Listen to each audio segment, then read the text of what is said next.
Roger, where do we possibly begin? Quite simply, we have been so fortunate to witness your journey. Who could forget the bright-eyed 16-year-old serving notice of the era to come? We'll be seeing him again.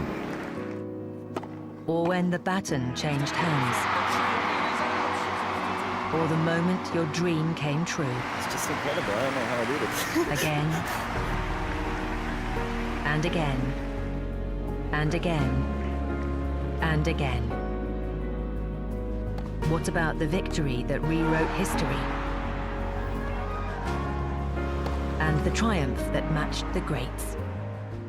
Roger Federer wasn't just a tennis player. He was an artist with a racket, a global icon, a symbol of elegance, resilience, and grace, both on and off the court. His story is one of evolution, from a temperamental Swiss teenager to the most beloved athlete in the world, from greatness to immortality.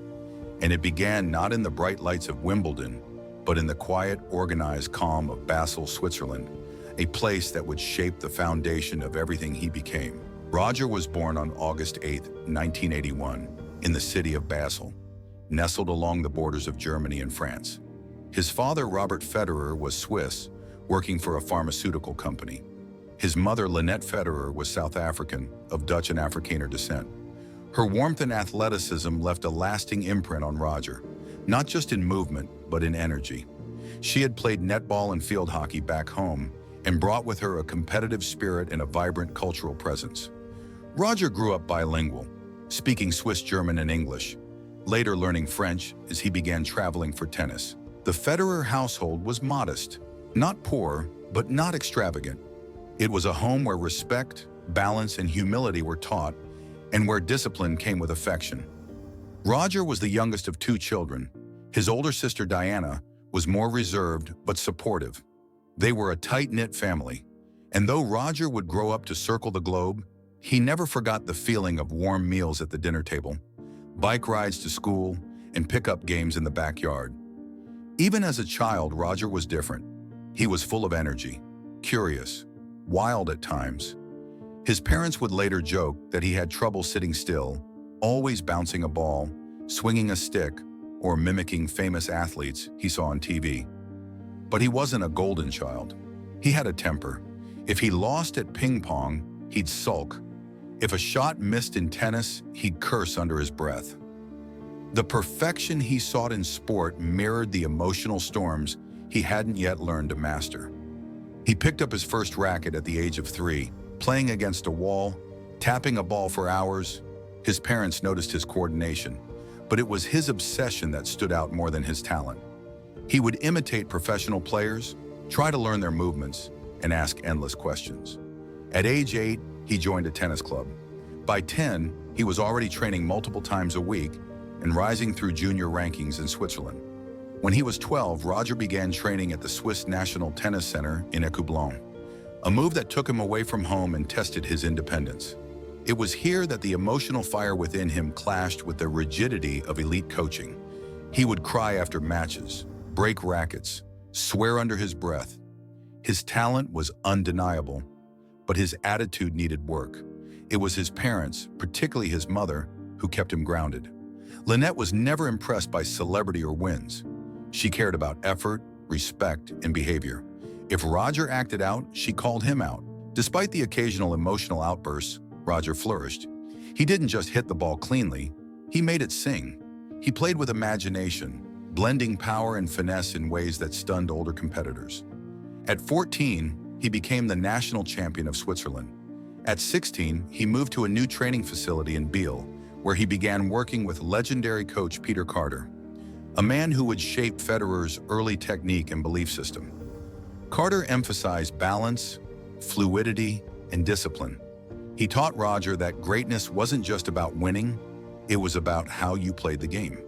Tragically, Carter passed away in a car accident in 2002, shortly before Federer won his first major title. Roger would later say he carried Carter's lessons with him through every match, every challenge. Even as Roger rose through the junior ranks, his family stayed by his side, not just physically, but emotionally. His father was quieter, more analytical. His mother was vocal, opinionated, and fiercely loyal. They weren't the pushy sports parents seen so often in elite youth tennis. They were present, supportive, protective of his joy. That foundation, one built on love, trust, and low pressure, would serve Federer well for the rest of his life. Because before Roger Federer was RF, before the records, the royalty, and the roar of center court, he was just a kid from Switzerland, trying to control his temper, chasing a yellow ball, and dreaming of one day stepping onto the same grass that his idols once walked. In 1998, at age 17, Federer turned professional. The tennis world took notice immediately. That same year, he won the boys' singles title at Wimbledon. But greatness doesn't arrive overnight. The next few years were filled with promise and pressure. He had the game, but not the consistency. The footwork was elegant. The forehand was lethal. The serve, fluid and effortless. But mentally, he was still developing. That changed in 2001. At just 19 years old, Federer faced his idol, Pete Sampras, on center court at Wimbledon in the fourth round. Sampras had won the tournament 7 times and hadn't lost there in 4 years. But Federer, young, fearless, and unseeded, played the match of his life and stunned Sampras in 5 sets. It was a passing of the torch, whether the world realized it or not. 2 years later, in 2003, Federer claimed his first Grand Slam title, Wimbledon. He defeated Mark Philippoussi in the final and finally silenced any doubts about his future. From that point on, a dynasty began. Between 2004 and 2007, Federer was nearly untouchable. He spent 237 consecutive weeks as world number 1, a record that still stands. He won 11 Grand Slam titles in just 4 years. Wimbledon, the US Open, the Australian Open, he conquered them all. Only one thing eluded him: the red clay of Roland Garros. His kryptonite? A young, relentless Spanish bulldog named Rafael Nadal. The Federer-Nadal rivalry became one of the most iconic duels in sports history. 2 different styles, 2 different personalities. Federer was elegance. Nadal was intensity. Federer glided, Nadal grinded. Their matches weren't just tennis, they were epics. In 2008, they played what many call the greatest match of all time, the Wimbledon final. After 5 sets, a rain delay, and nearly 5 hours of play, Nadal emerged victorious in the fading London light. Federer, gracious in defeat, had given everything, and the world fell in love with both men. Despite the loss, Federer's legacy only grew. In 2009, he finally won the French Open, completing the career Grand Slam. That same year, he broke Pete Sampras's record by winning his 15th Grand Slam title. The tennis world crowned him the GOAT, but Federer wasn't done. As he entered his 30s, Federer began to evolve again.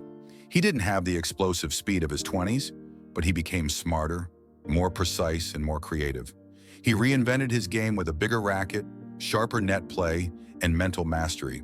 He faced newer rivals, Novak Djokovic, Andy Murray, and battled not just them, but time itself.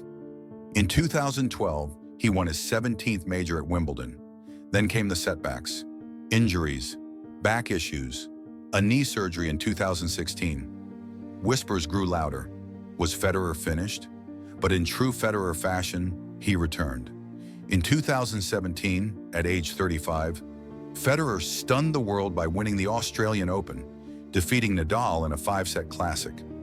Later that year, he won Wimbledon, his 8th, the most of any man in history.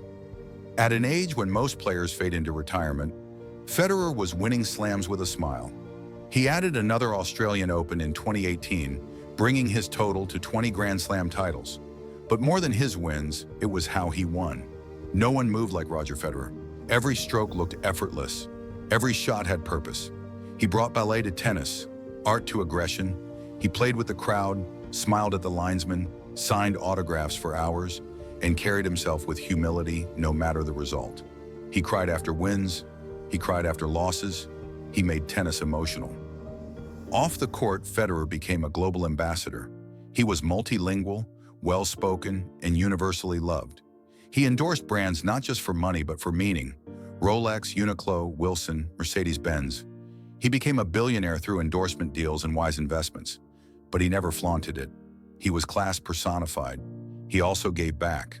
In 2003, he launched the Roger Federer Foundation, dedicated to education programs for children in Africa and Switzerland.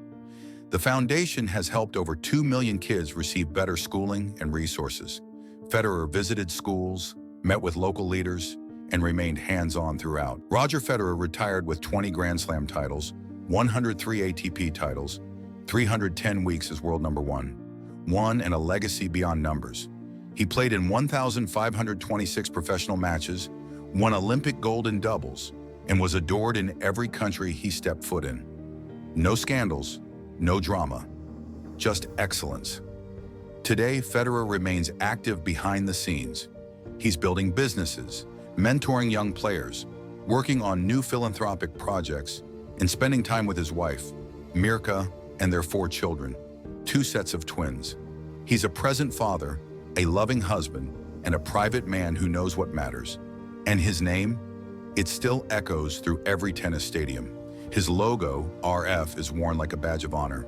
His influence is seen in every elegant one-handed backhand, every kid who picks up a racket, every fan who still believes that greatness can be kind.